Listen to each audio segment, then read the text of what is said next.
मंत्री महाजन आणि पालकमंत्री गोरेंनी सोलापुरातील अपघाताचा आढावा घेतलाय आणि जखमींची विचारपूस केली आहे।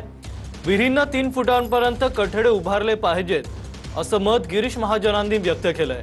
विहिरींना कठडे न उभारणाऱ्यांवर कारवाई करणार असा कडक इशारा आता महाजनांनी दिलाय।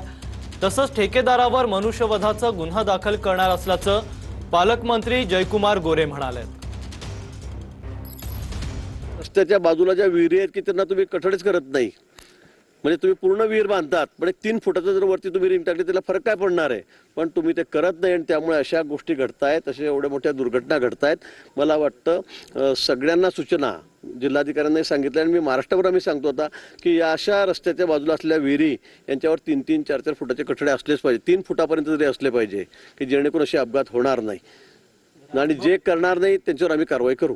या कॉन्ट्रॅक्टरवर सदोष मनुष्यवधाचा गुन्हा दाखल करण्याच्या सूचना दिलेल्या आहेत आणि याला कुठल्याही परिस्थितीमध्ये त्याला सोडणार नाही।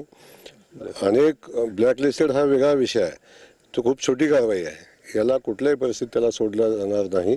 यामध्ये जे दोषी असतील MSRDCचे काही अधिकाऱ्यांनी त्याच्याकडे दुर्लक्ष केलं, डायव्हर्टर नाही, कुठं साईनबोर्ड नाही, कुठं काही नाही तिथं।